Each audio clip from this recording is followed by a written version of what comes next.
Hello everyone, welcome back to my IT channel Math Theme. Today we are going to start some problems related to Rolle's theorem in lecture 5. तो guys हमने जो है lecture 4 में जो है ना कुछ प्रॉब्लम को डिस्कस किए थे, ठीक है। जो मतलब हम लोग जो लेक्चर 4 के अंदर जो प्रॉब्लम को डिस्कस कर रहे थे तो उसमें उस तरह का प्रॉब्लम था, जैसे मान लो कि कोई भी अगर क्वेश्चंस दिया हुआ है रोल्स के अंदर, ठीक है, तो उसमें उसका जो है ना अपना एक जो इंटरवल है, जिस इंटरवल में मतलब हम रोल्स को वेरीफाई करते हैं, टेस्ट करते हैं, ठीक है, वो इंटरवल जो है वो दिया रहता था, ठीक है। बट इस प्रॉब्लम में हम लोग क्या करने जा रहे हैं कि देख लो, इस प्रॉब्लम में ही मतलब है verify Rolle's theorem for the functions इतना, और यहाँ पे जो है ना वो पॉइंट नहीं दिया हुआ है कि किस वो पॉइंट नहीं दिया हुआ है, वो इंटरवल नहीं दे रखा है कि किस इंटरवल में हमें जो है ना इस रोल्स थ्योरम को टेस्ट करना है, ठीक है। तो फर्स्ट ऑफ ऑल हम लोग इसको बनाने के लिए क्या करेंगे कि इसका हम उस पॉइंट को, उस इंटरवल को हम सबसे पहले जो है ना कैलकुलेट करेंगे, ठीक है। और अगर वो पॉइंट हमारे पास जो है कैलकुलेट होकर आ जाता है तो उसके बाद हम लोग क्या करेंगे, वहां से जो हम लोग डिटो वर्कआउट करेंगे, जैसे हम लोग मतलब इसका बाकी प्रॉब्लम करते आ रहे थे, ठीक है।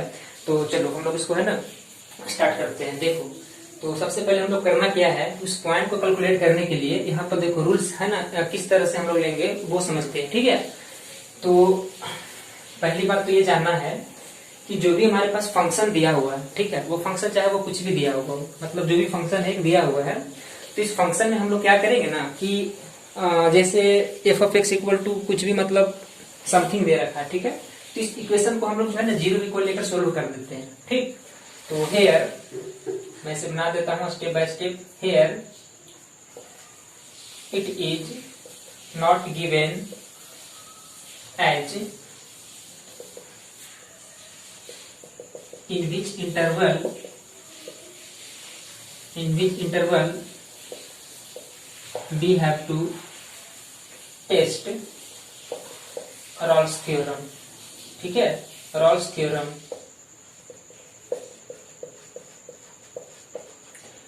ठीक, फॉर दिस इसके लिए हम लोगों को क्या करना पड़ेगा, एफ ऑफ एक्स की वैल्यू जो है ना जीरो इक्वल कर देंगे, क्लियर। तो चलो हमारे पास एफ ऑफ एक्स कितना है ये दे रखा है, ठीक है, तो इसे हम क्या कर देते हैं जीरो के इक्वल करते हैं। अब देखो याद रखो, हमें जैसे यहाँ पे जो फंक्शन दिया हुआ है ना, तो हम जीरो के इक्वल जो है उस फंक्शन को करेंगे जो गिवन फंक्शन होगा, ना कि एफ एक्स को करेंगे, इसे ध्यान रखना होगा। तो चलो हम लोग यहाँ पे स्टार्ट करते हैं। एफ एक्स को अगर हम जीरो एफ ऑफ एक्स को अगर हम जीरो करते हैं तो हमारे पास क्या आएगा, जीरो। एफ ऑफ एक्स जब हमने जीरो रख दिया, ठीक है, एफ ऑफ एक्स की वैल्यू हमारे पास कितना है, x times x plus 3 into E to the power minus x by 2। अब देखो गाइस, यहाँ पर जो है ना एक नोट हम लोग को याद रखना होगा, this implies x into x plus 3 equal to, यहाँ पे जीरो लिखेंगे, बट ये जो वैल्यू दिख रहा है ना e to the power minus x by 2, वो कभी भी जीरो के इक्वल नहीं हो सकता है, ठीक है। मतलब कि ये जो एक्स दिख रहा है, जैसे मैं लिख देता हूँ कि ई टू द पावर माइनस का जो एक्स बाई 2 है वो जीरो के इक्वल नहीं है। इसका मतलब ये हुआ कि यहाँ पर x के जगह पे x का कोई ऐसा रियल वैल्यू नहीं होगा जिसके लिए ये वैल्यू क्या हो जाए, हमारा जीरो हो जाए। जैसे मान लो अगर हम पुट करते हैं, ठीक है, चलो x की जगह पर कुछ वैल्यूज को ट्राई करते हैं, क्या होता है वो देखते हैं। x की वैल्यू अगर हम जीरो रखते हैं तो माइनस जीरो रखेंगे तो कितना होगा, माइनस 0/2, तो कॉस जीरो, और e की पावर जीरो का मतलब क्या होता है, पढ़े है ना, e हमारे पास कोई कांस्टेंट है, इसकी पावर जीरो आ रहा है, तो इसकी वैल्यू तो 1 के इक्वल हो जाएगा, तो जीरो तो नहीं आया, तो जीरो पर चलो चीज ऐसे आ रहा है। अगर हम 2 देते हैं, 1 देते हैं, 2 देते हैं, 3 देते हैं, कुछ भी मतलब दे दो यहाँ पे, ठीक है, ये वैल्यू कभी भी जीरो के इक्वल नहीं होगा। तो इस इक्वेशन को सोल्व करने के लिए हम लोग क्या करते हैं कि जो इक्वेशन इतना सारा पार्ट है उसी को हम जीरो के बराबर कर देते हैं, ठीक। अब देखो, अब यहाँ से क्या होगा, क्वाड्रेटिक में हम लोग इस तरह का पढ़े हैं, तो क्या होगा यहाँ से एक्स इक्वल टू जीरो, और एक हमारे पास आ जाएगा x plus 3 equal to zero, तो यहाँ पर एक्स का वैल्यू आ जाएगा -3 एंड यहाँ पर एक्स का वैल्यू कितना आ गया, जीरो। तो हमारे पास जो इंटरवल बनकर आ गया वो जीरो टू कितना, -3 टू कितना आ गया, जीरो आ गया, ठीक है। तो अब जो हम लोग रूल्स थ्योरम जो वेरीफाई करेंगे वो -3 टू जीरो वेरीफाइज होगा, क्लियर। तो चलो यहां से मैं लिखता हूं, so we have to now check, या टेस्ट भी लिख सकते हैं, ठीक है, test Rawls theorem, Rawls theorem in the interval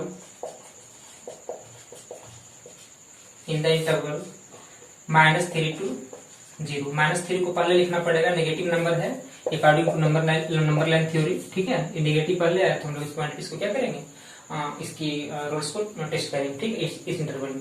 तो चलो देखो गाइस, अब हम लोग जो है ना मतलब रोल्स तो चेक करने जरूर जा रहे हैं, लेकिन रूल्स में जो अपना अपना कंडीशन बताए थे, ठीक है, उनका कंडीशन क्या बताया गया था, उनका कंडीशन में ही था ना, मतलब 3 कंडीशन उन्होंने बताया था। पहला कंडीशन वो ये बताए थे कि जो भी गिवन फंक्शन होगा वो क्या होना चाहिए, तो किसी एक क्लोज इंटरवल में जो है क्या होना चाहिए, कंटिन्यूअस होना चाहिए। दूसरा बात उनका ये था कि जो गिवन फंक्शन है वो किसी ओपन इंटरवल में, मतलब जो भी एक इंटरवल दिया हुआ है इसके ओपन इंटरवल में क्या होगा, वो डिफरेंशिएबल होना चाहिए। और जो थर्ड कंडीशन बताए थे वहां बताया गया था कि f of b equal to f of a होना चाहिए, मतलब value of the function at this point and the value of the function at this point will equal, मतलब इक्वल होगा या नहीं वो हम लोग चेक करना था। अब जब वहां से वो तीनों कंडीशन सेटिस्फाइड करता था तो वहां से जो है ना एक सी की वैल्यू आता था जो इस इंटरवल के बिटवीन में लाई करता था, ठीक है। और जैसे ही वो वैल्यू हमारे पास निकल कर आता था तो हम कहते थे कि हमारा रूल्स था, वो थ्योरम क्या था, वेरीफाई हो गया। क्लियर। तो चलो हम लोग अब जो है ना बारी बारी से यहाँ से स्टेप लेते हैं। तो इतना वर्क हम लोग करना पड़ा, इंटरवल नहीं था इसके लिए। अब हम लोग क्या करेंगे, यहाँ से वर्कआउट सीधे सीधे कर देंगे। तो clearly f of x is a polynomial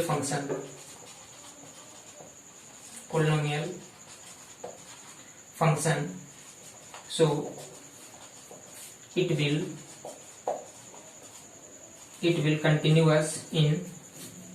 continuous in the closed interval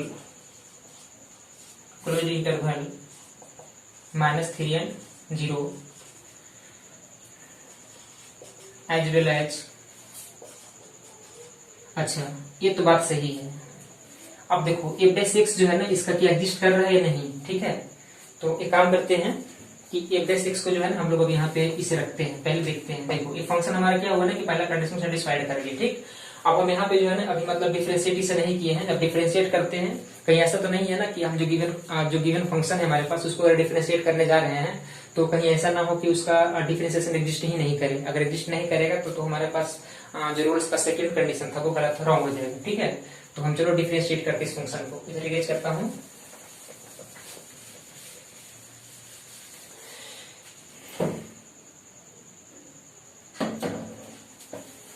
जो भी कंडीशन मतलब इसका है ना, वो सारे कंडीशन को हम लोग लेकर चलेंगे। देखो हमारे पास जो है ना फर्स्ट कंडीशन उन्होंने जो है मतलब टेस्ट करा तो वो सही निकला, ठीक है, सही था। पोलिनोमियल फंक्शन है, जाहिर सी बात है कि वो कंटिन्यूअस होगा किस इंटरवल में। क्लियर। अभी देखो यहाँ के बाद जो है ना हम यहाँ आते हैं, इसे मैं थोड़ा ऐसे कर देता हूँ। अगेन f' अगर x की वैल्यू को कैलकुलेट किया जाए, देखो गाइज अब यहाँ पे क्या है ना कि थोड़ा सा मैं एक और आइडिया बता दूं। यहाँ पे जैसे x इंटू एक्स प्लस 3 और इंटू मतलब इंटू द पावर -x है, x/2 है, ठीक है। तो यहाँ पर जब हम डिफरेंशिएट करने जाएंगे इस फंक्शन को तो होगा क्या यहाँ पे कि ट्रिपल प्रोडक्ट का रूल लगाना पड़ेगा, ठीक है। अब जैसे मान लो कि हम लोग चाहते हैं कि ट्रिपल प्रोडक्ट का जो मतलब फॉर्मूला है, ठीक है, वो नहीं अप्लाई करें तो उसके लिए जो है ना हम लोग कुछ और थोड़ा सा अपने तरीके से जो है आइडिया बना सकते हैं। कैसे वो समझो। f' मत लिखो अभी क्या होगा ना कि x into x plus 3 into the power negative of x/2 तो ठीक है। इसे हम यहाँ पे ना मल्टीप्लाई कर देते हैं कि हो जाएगा x² प्लस 3x, मतलब x को हमने बॉक्सेस के अंदर क्या किया, एंट्री कर दी, ठीक है, और ये रह जाएगा। देखो अब बताओ अब क्या इसमें भी हम ट्रिपल प्रोडक्ट लगाएंगे, सोचो। तो इसमें जो है ना हम लोग ट्रिपल प्रोडक्ट का कॉन्सेप्ट को जो है नहीं अप्लाई करेंगे तो ये क्या हो जाएगा हमारे पास u इंटू v के फॉर्मेट में आ गया। तो u इंटू v के फॉर्मेट में हम लोग अप्लाई कर देंगे। तो दिस इज आवर क्या f ऑफ x। सो या देयरफॉर f' जो x की वैल्यू आएगा यहाँ पे इसमें लगाते हैं प्रोडक्ट रूल। देखो u इंटू v का फॉर्मूला क्या होता है, पढ़े है ना कि अगर हमारे पास dy dx of u into v आता है तो क्या करते हैं dy dx of u into v को छोड़ते हैं और प्लस का होता है क्या dy dx of v into u को छोड़ते हैं, मतलब रूल्स इस तरह से कुछ है। तो हम लोग उसी पे अप्लाई करते हैं। तो देखो इसे मान लेते हैं, इसे v मान लेते हैं, ठीक है, इसलिए कर लिया हमने। अब यहाँ पे क्या है ना सबसे पहले हम लोग v को छोड़ते हैं तो इसे छोड़ेंगे। तो चलो e to the power minus का x/2 को हमने रहने दिया। अब इसको डिफरेंशिएट करेंगे तो कितना है x स्क्वायर का तो 2x होता है और प्लस 3x का क्या होगा 3 होगा। देन सिंबल क्या चीज का आता है प्लस का। देन आगे क्या कहता है u को छोड़ना है। u को छोड़ने का मतलब बात हो रहा है x स्क्वायर प्लस 3x को छोड़ेंगे, छोड़ दिया हमने। अब इसको डिफरेंशिएट करेंगे तो पता है ना e की पावर इसका डेरिवेटिव यही होता है, ठीक है। e की पावर अगर x होता है तो उसका डेरिवेटिव वही होता है। ठीक है, तो हम इसे क्या करते हैं, e की पावर नेगेटिव ऑफ x/2 रहने देते हैं, और जो पावर में है ना माइनस का x/2 उसका कर देंगे तो माइनस का 1/2 आएगा। देखो इस तरीके से इसका हम, ठीक है। अब देखो यहाँ से एक बात हम लोग ध्यान रखेंगे कि हमारे पास e टू दी पावर जो x/2 दिख रहा है ना, वो दोनों में है, मतलब इसमें भी है इसमें भी है, हम दोनों में से कॉमन कर देते हैं, है ना। सोल्यूशन करने में थोड़ा सा आसानी होगा। देखो मैं बाहर कर रहा हूँ तो यहाँ से क्या निकलेगा, 2x + 3 बचेगा, प्लस यहाँ से आ जाएगा x² + 3x, और बाई में आ जाएगा -2, देख लो माइनस का 2 आ जाएगा। ये इस तरीके से हम लोग लिखेंगे इसे, ठीक है। अब देखो 2 जो है ना यहाँ आ जाएगा, मतलब बटा 1 करके एलसीएम लेंगे, अपन 1 कर देंगे, वो एलसीएम ले लेंगे तो वो -2 बाहर आ जाएगा। तो हमने यहाँ पे लिखा -x/2 y -2 को बाहर कर देते हैं। अब यहाँ जैसे ही आएगा तो -2 इंटू कितना आ जाएगा, 2x + 3 + x² + 3x। देखो इस तरीके से आएगा, क्लियर। अब यहाँ से क्या करना है, हम लोगों को सिंप्लीफाई करना है। सिंप्लीफाई कैसे होगा वो भी समझते हैं। देखो चीजें बहुत आसान है, बस थोड़ा सा हम लोग को मेहनत करना है। तो अब यहाँ से अगर हम बात करें सॉल्यूशन की, तो e की पावर x/2 -x/2 -2 एंड इसे हम जब मल्टीप्लाई करेंगे, ठीक है, तो कितना आएगा, इसे जब हम मल्टीप्लाई करेंगे तो कितना आएगा, तो वो तो जस्ट लाइक माइनस, मतलब यहाँ से यहाँ कर देंगे तो माइनस का कितना आएगा, 2 × 2 4x आएगा, माइनस का 3 × 2 6 आएगा, प्लस x² और प्लस 3x, ठीक है। तो e की power -x/2 y negative of 2 ये तो रहेगा। अब देखो यहाँ से x² आ गया प्लस में, तो x² 4x में से अगर हमारे पास 3x जाएगा तो माइनस का x बचेगा, माइनस का 6 हो गया, ठीक है। तो दिस इज आवर क्या f'(x) गाइस यहाँ पे कैलकुलेट हो गया, ठीक। तो हमारे पास बताओ कि इसका जो सेकंड वाला कंडीशन है, ठीक, तो वो भी तो वेरीफाई हो ही गया। तो क्लियरली यहाँ मैं लिख देता हूँ, क्लियरली f'(x) एग्जिस्ट, मतलब आसानी से इसको डिफरेंशिएट कर पाए हम, ठीक है। सो इट विल डिफरेंशिएबल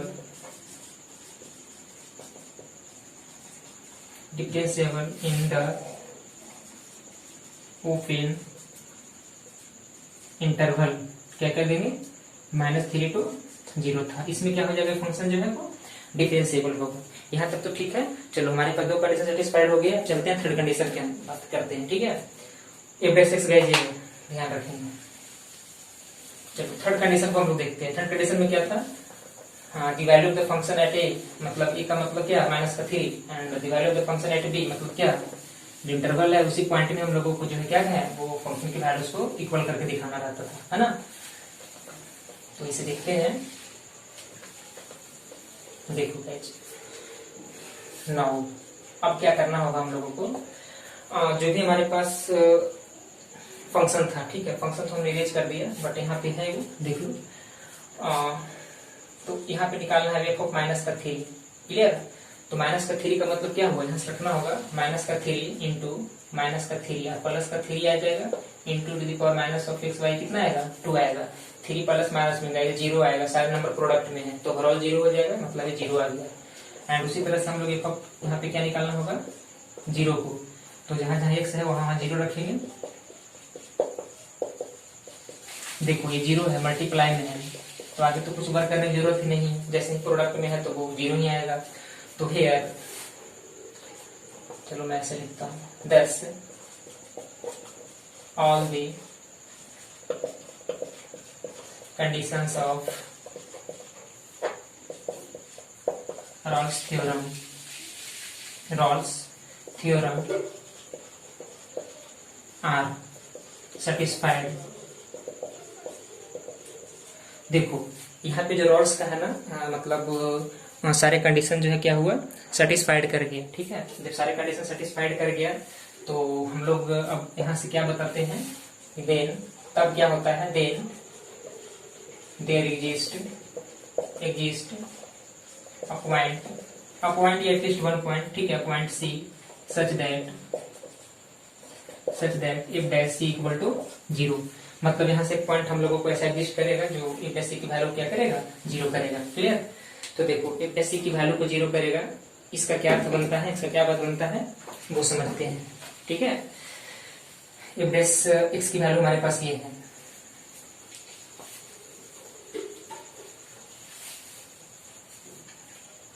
देखो गाइस,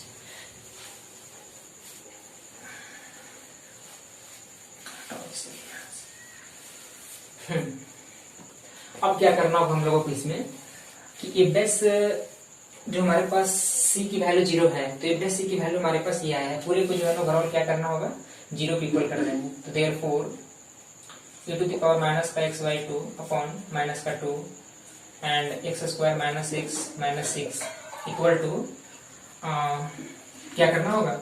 बट गाइज एक चीज और, यहाँ पे एफ इक्वल टू जैसे ही हम लोग 0 करेंगे तो जो भी एक्सप्रेशन हमारे x के टर्म में दिया गया है ना, वो क्या हो जाएगा हमारे पास, बदल जाएगा किसमें, c में। ठीक है, तो चलो हम x ऐसा लिख दिया। अब यहाँ से चलो 0 x को x की मतलब x की जगह पे जो है ना हम लोग क्या करते हैं, c पुट करते हैं। तो यहाँ पे e to the power negative of c by 2 आएगा बाई माइनस का 2 एंड यहाँ c स्क्वायर माइनस का c माइनस का 6 equal to F dash x की वैल्यू क्या है, 0 है। ठीक, बताओ यहाँ तक कोई प्रॉब्लम नहीं। अब क्या करना है हम लोगों को यहाँ से कि देखो ये जो एक्सप्रेशन है ना, तो फिर वही बात बताना है हम लोगों को। ये तो क्वाड्रेटिक है और ये हमारे पास एक टर्म दिया हुआ इस तरीके से। ठीक है, तो ये वैल्यू 0 के इक्वल कभी नहीं हो सकता है, तो हम लोग 0 किसको करेंगे, इसको। अब ये वैल्यू फिर बात आता है कि 0 के बराबर क्यों नहीं होगा। तो देख लो सी की वैल्यू कुछ भी यहाँ पे जब डालेंगे हम लोग, तो हमेशा वो जो है ना कुछ फाइनाइट वैल्यू देगा, या तो 0 दे दे या 1 2 3, मतलब एक रियल नंबर है। ठीक है, तो हम लोग इसको 0 नहीं करेंगे, तो किसे 0 करना होगा, this implies C square minus का c minus 6 equal to 0 and we will write here explanation of this x by 2 मतलब c है c by 2 and y minus 2 not equal to 0। 0 क्यों नहीं होगा, क्योंकि हम लोगों के यहाँ पे दिख गया ना कि वैल्यू e की पावर c by 2 है, c की कोई ऐसा वैल्यू नहीं आएगा जिसके लिए जो है ना पूरे एक्सप्रेशन क्या बन जाए, 0 बन जाए। हाँ 1 बाई समथिंग बन सकता है बट 0 नहीं बनेगा। ठीक, अब देखो, अब यहाँ से हम लोग क्या करेंगे, सिंप्लीफाई। ठीक है, क्वाड्रेटिक आ गया ये। अब इस क्वाड्रेटिक को फैक्टराइज करना है। फैक्टराइज करने के लिए तो आसान है, सी स्क्वायर माइनस का 3c और प्लस का 2c माइनस 6 इक्वल टू 0। सी का कॉमन आएगा तो c का माइनस 3 और प्लस तो 2 कॉमन आएगा, c माइनस 3 इक्वल टू कितना आएगा, 0। This implies and c minus 3 c plus 2 equal to 0। तो हमारे पास जो c की वैल्यू बनेगा गाइज वो क्या बनेगा, c माइनस 3 इक्वल टू 0 कर देंगे और एक को हम लोग c प्लस 2 इक्वल टू 0। तो c की वैल्यू तो 3 आ जाएगा, c की वैल्यू कितना आएगा, नेगेटिव 2। अब देखो जब इतना हम लोग करते हैं तो यहाँ के बाद हम लोग मतलब c की वैसे वैल्यू को शिफ्ट किया करते थे जो उस इंटरवल में आ रहा हो। ठीक है, तो बताओ यहाँ पर c की वैल्यू तो 3 आ गया है, माइनस 2 आया है। तो जरा से इंटरवल पे हम फोकस करते हैं। जो हमारे पास इंटरवल है, इंटरवल क्या था हमारे पास, ये माइनस का 3 था, ये क्या था, 0 था।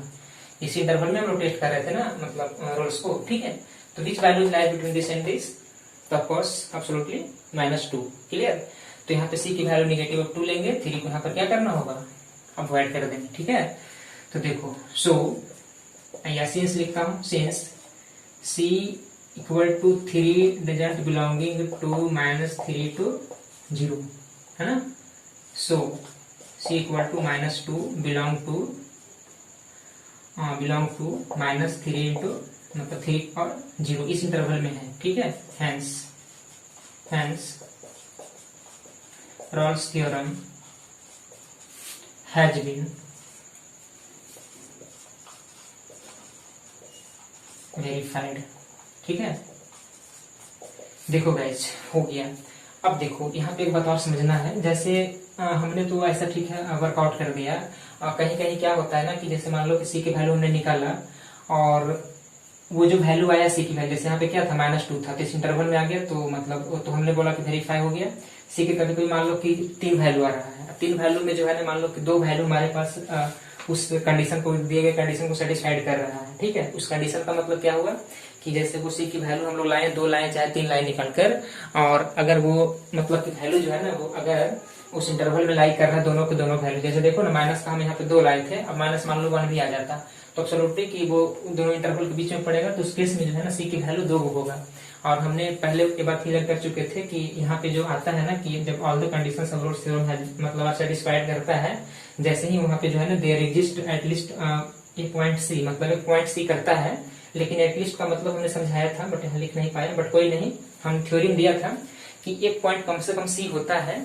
ठीक है, जो इस इंटरवल में लाई करेगा, तो एक से अधिक भी अगर कर रहा है तो कोई दिक्कत नहीं है। ठीक है, चलो तो pause the video, note it down.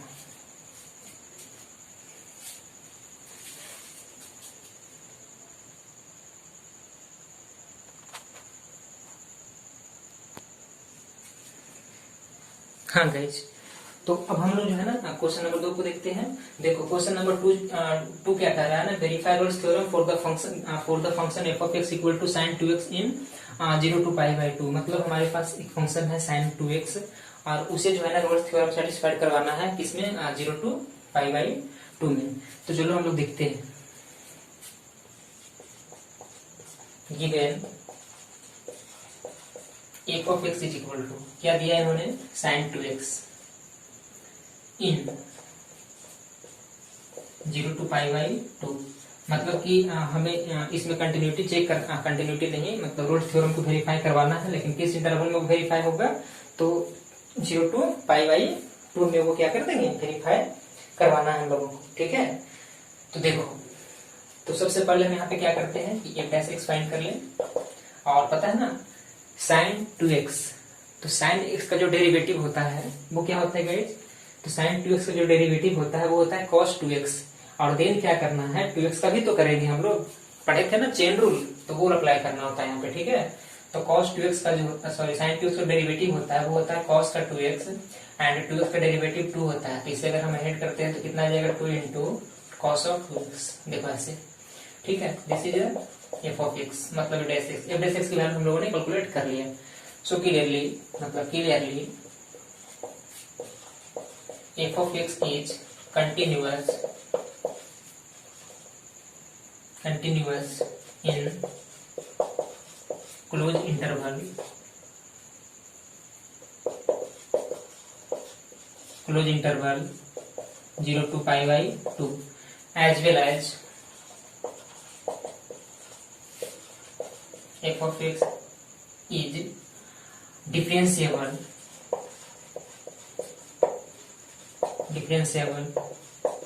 in the open interval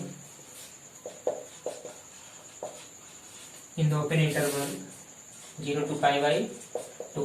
देखो तो यहाँ पे जो हमारे पास फंक्शन अभी तक जो दिया हुआ था वो दोनों फंक्शन क्या हो गया हमारे पास, एक तो कंटिन्यूअस भी हो गया उस इंटरवल में और डिफरेंशिएबल भी हो गया उस इंटरवल में। ठीक है, अब बात आता है कि सर ऐसा क्यों, तो देखो हम लोग जो है ना मतलब साइन एक्स का जो है ग्राफ पढ़े थे, तो साइन एक्स के ग्राफ जो होता है उसमें हम लोग उसको क्या करते हैं बताओ, ग्राफ के बारे में थोड़ा बहुत तो आइडिया हो गए हैं। देखो गाइस हम लोग जो यहाँ पे डायरेक्ट जो लिखे हैं, देखो थोड़ा समझा देता हूँ। साइन का जो ग्राफ होता है हमने बताया था, ठीक है, कुछ इस तरीके से बनता जाता है ये। और जो कॉस का ग्राफ होता है वो क्या होता है, 1 से स्टार्ट होकर ना वो इस तरीके से जाता है, दोनों पीरियोडिक ग्राफ है ऐसे। देखो this is the graph of sine x और ये क्या होता है कॉस एक्स। तो हमारे पास अगर साइन 2x आएगा, ठीक है, तो ये जो चीजें जो हमारे पास जो जंपिंग ले रहा है ना मतलब जो चेन टाइप का बन रहा है वो 2 मल्टीपल के 2 में चला जाएगा, उस तरह से कॉस में जाएगा। तो खैर यहाँ पे जो हमें कंडीशन लिखे हैं तो ग्राफ के माध्यम से ऐसे कर सकते हैं और आसानी से डिफरेंशिएट कर पाए, डिफरेंशिएबल भी हो गया। ठीक है, तो वो चीज हमने लिखा, तो 2 कंडीशन तो सेटिस्फाइड यहीं पे कर गया। अब हमारे पास जो रोल्स का जो थर्ड कंडीशन है, थर्ड कंडीशन क्या था, थर्ड कंडीशन दिखाना तो the value of the function at the extremes point. ठीक है, एक्सट्रीम्स पॉइंट का मतलब कि जो ये दिया है 0 पे और π/2 पे इक्वल होना चाहिए। तो नाउ एफ ऑफ सबसे पहले हम 0 कैलकुलेट करते हैं। ठीक है, देखो एफ ऑफ 0 जब लिखेंगे तो कितना आ जाएगा, एफ ऑफ साइन 2 into 0 और साइन 2 into 0 का मतलब हो जाता है पूरे कितना, साइन 0। साइन 0 का वैल्यू कितना होता है, 0 होता है। क्लियर, देन हम यहाँ पे एफ ऑफ π/2 निकालेंगे साइन 0। ठीक है ना, अब हम क्या करते हैं एफ ऑफ π/2 निकालते हैं। तो π/2 का मतलब क्या, साइन ऑफ 2 इंटू और फिर x की जगह पे क्या रखेंगे π/2। तो गाइस पहले 2 से 2 यहाँ पे कटेगा और देन क्या हमारे पास आएगा साइन पाई।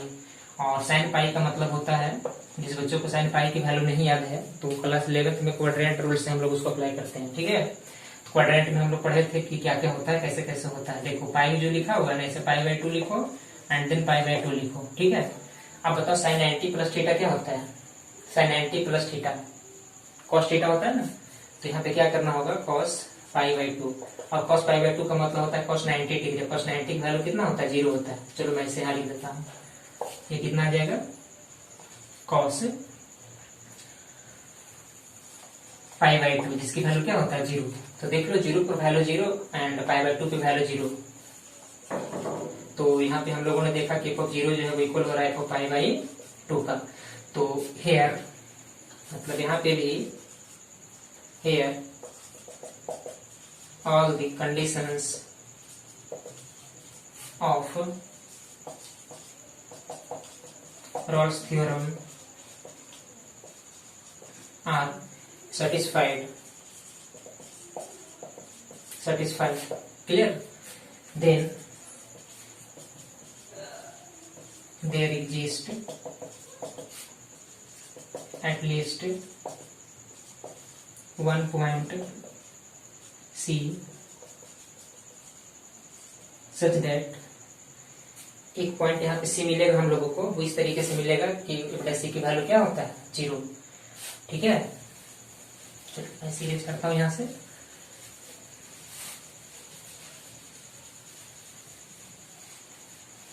देखो such that f equal to 0। देखो भाई हमारे पास जो भी फंक्शन का जो डिफरेंशिएट करके हमारे पास आया है, ठीक है, फंक्शन का डिफरेंशिएट करके आने का मतलब है 2 इंटू cos 2x है। उस वैल्यू को हम लोग क्या करेंगे यहाँ पे कि मतलब उस वैल्यू को नहीं, मतलब उस फंक्शन जो है डिफरेंशिएट करके उसमें जहां जहां x है वहां क्या करना होगा हम लोगों को c पुट करेंगे। ठीक है, और जैसे ही हमारे पास c पुट करेंगे तो वहां c की कुछ वैल्यू निकल कर आएगा। तो चलो हम यहाँ पे इससे स्टार्ट करते हैं। देखो तो this implies 2 cos 2x equal to कितना हो जाएगा 0, क्योंकि इस वैल्यू को हम लोग क्या कर रहे हैं 0, तो यहाँ पे x नहीं देते हैं, c ही देते डायरेक्ट। ठीक है, तो कुछ तरीके से आया तो पता है ना, यहाँ से जब ऐसे लिखेंगे तो cos 2c की जो वैल्यू आ जाएगा 0 बाई कितना आएगा 2, पहले 2 जाएगा उधर तो 0.2, तो जो आपको 0 ही मिलता है हम लोगों को। तो ये चीज पता है ना कि यहाँ से जो cos हमारे पास 2c की वैल्यू आ रहा है वो 0 आ रहा है।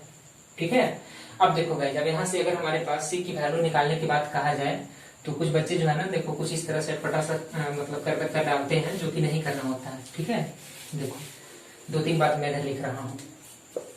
अगर हमारे पास cos 2c है इक्वल टू 0, तो कुछ बच्चों को बोले जाए कि c की वैल्यू बताओ, तो उन्होंने 0 बाई क्या लिख देंगे 2c, सॉरी 2c नहीं ओनली c।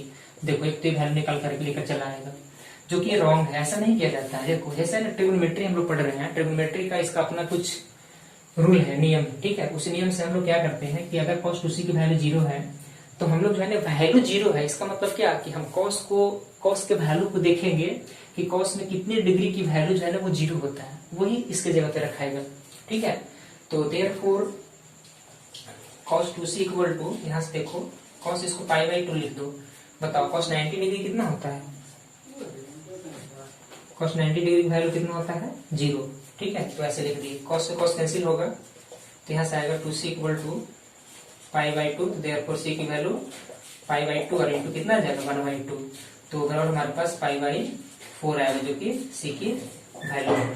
ठीक है, अब बताओ ये जो c हमारे पास आया c की वैल्यू पाई बाई 4 क्या इस इंटरवल के बीच है, तो हाँ है ना। देखो ये होता है हमारे पास 0 डिग्री, ये होता है पाई बाई 2, 45 आया हमारे पास निकल कर पाई बाई 4, तो इसी के बीच में कहीं पर मतलब ये वैल्यू हमारे पास आ रहा होगा 45 डिग्री। ठीक है, तो clearly c equal to pi by 4 belonging to the interval 0 to pi by 2। ठीक, hence Rolle's theorem has been verified। तो गाइस ये रहा। ठीक है, तो ये वो क्वेश्चन नंबर 2 हमारे पास है ना, कितना आसान था। चलो pause the video, note it down.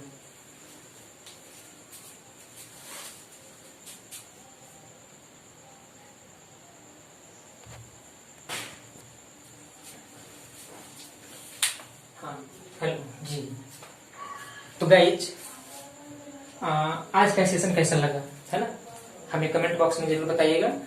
और जाते जाते एक बात बता दें कि अगर आप हमारे चैनल पे अगर पहली बार आए हैं तो चैनल को लाइक सब्सक्राइब और शेयर करना ना भूलें। ठीक है, और देखो अब हम लोग जो है ना क्वेश्चन नंबर इसमें 2 मतलब किए हैं, हम ज्यादा क्वेश्चन इसमें नहीं कर रहे हैं, वीडियो अगर लॉन्ग हो जाएगा थोड़ा सा अपलोडिंग में प्रॉब्लम हो जाती है हमें। ठीक है, कुछ अपना भी मजबूरी है, तो इस वजह से हमने इसे आज यहीं पे स्टॉप कर रहे हैं। ठीक है, तो चलो आज के सेशन में इतना ही, तब तक के लिए जय हिंद जय भारत।